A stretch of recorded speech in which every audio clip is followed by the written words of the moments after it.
What if the hardest emotion to feel wasn't grief, fear, or anger, but joy?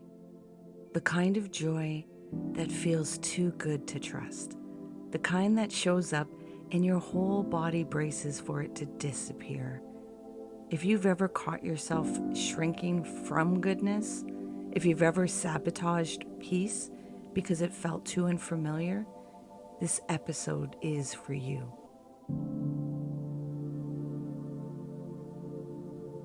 Welcome to the LiftOneSelf podcast. I'm your host, Nat Nat, and here we break mental health stigmas through grounded conversations that meet you right where you are. We explore trauma, the nervous system, and emotional sobriety, not as buzzwords, but as real lived experiences. If this resonates, please like, share, subscribe, and/or leave a comment. Help the community grow. Your presence matters, and your healing is not too much. Let's get into it. Let's be real. Joy is something we all say we want, but when it actually shows up, for many of us, it feels uncomfortable, suspicious, even unsafe. And that's what we're exploring today, the fear of joy. I know that might sound strange because why would we fear something that feels good?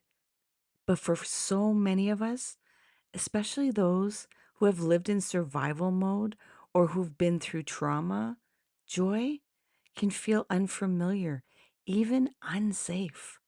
Real joy, not performance, not forced positivity, asks us to soften. It asks us to drop the armor, to stop anticipating threat, to feel something good and stay. We don't talk enough about how hard it is to feel good when your body is wired for survival.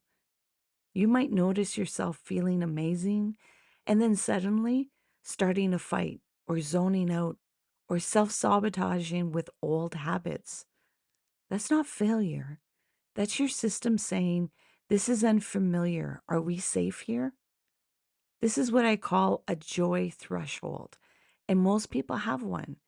It's the point where your system goes, "Okay, that's enough good. Don't get used to it." And when we hit that threshold, we pull away. We create drama, we distract, we numb out, we tell ourselves, "This is too good to be true." But here's the truth: withholding joy doesn't protect you, it just robs you of the sacred moments you could be living in your body.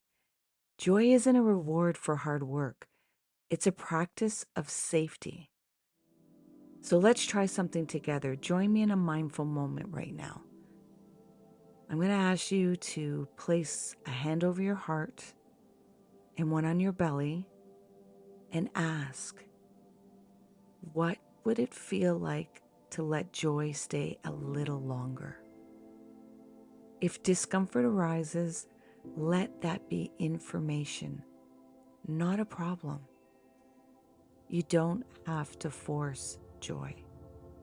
You just have to stop running from it when it comes. Just stay with yourself right now. Breathe in and out. Let there be some space in your body and your muscles. Let yourself drop into the ease of your breath.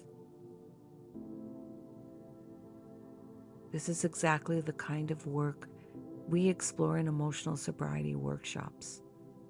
Building the capacity to feel safe in joy, not just survive pain.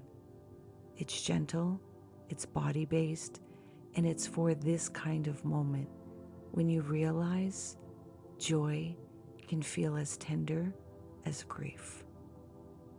And if you're someone who's been walking that tender line between deep self-awareness and the longing to actually live in your life again, I see you. And while you're still holding yourself and breathing, here are a few reflection prompts I want to leave with you.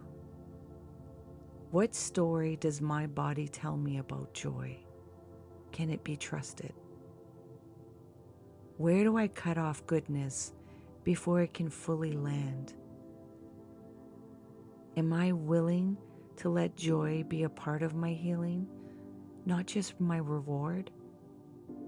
This isn't about chasing a high. It's about learning to hold joy without apology, to stay soft without feeling exposed, to receive the moment without waiting for it to vanish. Thank you for being here.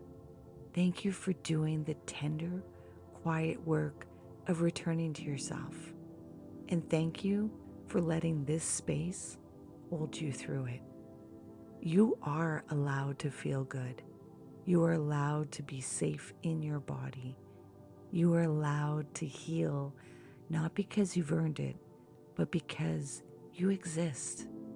And as always, remember to be kind to yourself. P.S. If this episode stirred something in you, the Emotional Sobriety Workshop might be the next right space to explore it deeper. The link is in the show notes. You don't have to do it alone. This is Nat, and I'll see you next time.